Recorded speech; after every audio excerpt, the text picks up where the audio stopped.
Shara Aap. Ito ang perfect na kaduo ng mainit na kape ngayong typhoon season. Halina't manood at matuto dahil tuturuan ko kayong gumawa ng quick and easy binangkal bread.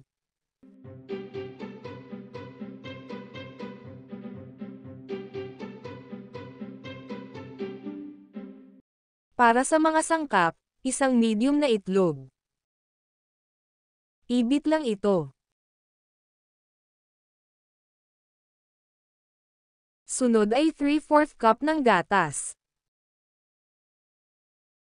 3/4 cup ng asukal.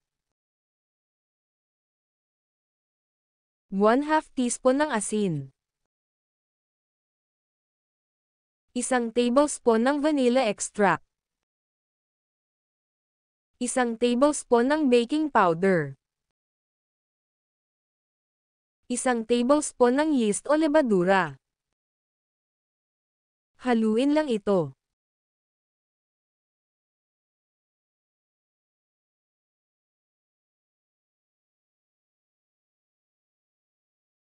Ibinuhos ko na rin ang 1/4 na melted butter.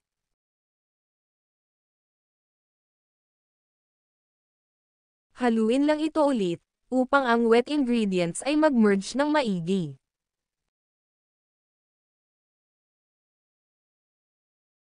Ngayon nilagay ko na ang 2 tasa ng harina.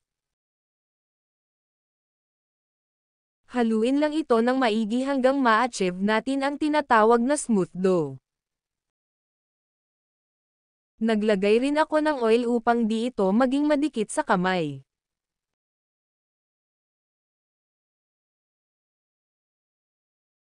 Sa puntong ito, sinisimulan ko na ang pagtatakal gamit lamang ang 1 tablespoon upang pantay sila lahat.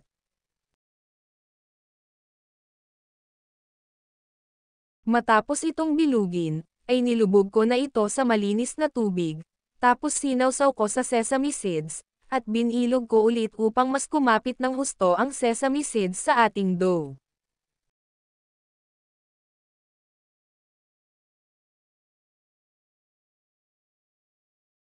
Tapos gawin rin ito sa ibang batch. Kung nagustuhan nyo ang content ko for today's video, please like, share and subscribe para magpalaganap ng good vibes. Salamat po. Nakagawa pala ako rito ng 27 pieces ng binangkal.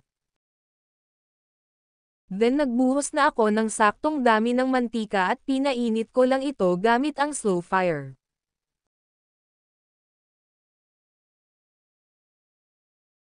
Dahil sa mainit na ang ating mantika, isa-isa ko na itong nilalagay at lutuin lamang ito gamit ang mahinang apoy upang di ito masunog.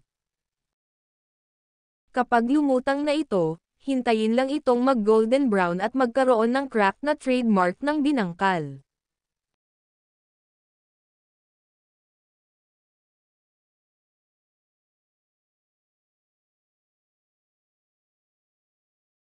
Kapag ganito na ang output, maaari na itong hanguin at enjoyin na may perfect na mainit na kape ngayong typhoon season. Wow!